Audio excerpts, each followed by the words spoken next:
So for my athlete, it was a Pfeiffer baseball player who is a middle infielder, 180 pounds, 6 foot, 20 years old, 10% body fat.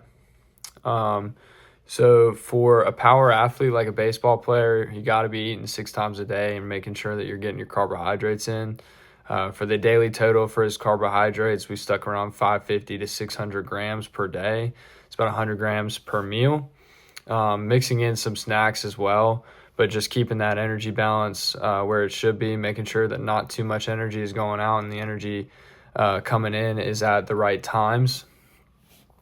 His previous macronutrients were pretty low with his carbohydrate intake sitting around 48%. So we went ahead and bumped that up because we know those athletes should be consuming about 60 to 65, even sometimes 70%. So target macronutrient ratios would be probably 65% carbs, 20% protein, 15% fat.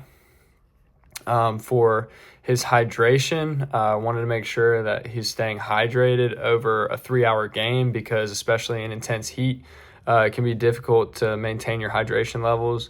Also, getting in some liquid carbs is beneficial. If you get that protein and carb mix within 30 to 60 minutes after he exercises, he should be fine for optimizing muscle recovery and glycogen replacement. But hydration during the game is incredibly important as well. So you want to mix in those carbs within the first hour of exercise. Should be getting those carbs back in. Also, as exercise increases and sweat increases, making sure that hydration is prioritized as well. Using the sipping protocol, which is 6 to 12 ounces of water every 10 to 15 minutes. Also, carbohydrate loading could be helpful for this athlete to enhance glycogen storage and should be increasing carb intake 2 to 3 days prior to a competition. Typically still sticking around that 550 to 600 grams, about 8 to 12 grams of carbs per kilogram of body weight is a great range to stay in. Also monitoring that sleep and stress because sleep quality and stress levels can affect performance. So we want to make sure, especially in a game of baseball where you have to make snap decisions, that sleep is prioritized and the brain is alert. Also, that's why we stress the carbs because carbs and glycogen will directly impact how quickly you're able to make decisions in your brain and mental alertness. The environmental considerations, since baseball is outside, obviously if it's hotter, like I said, keep that hydration up.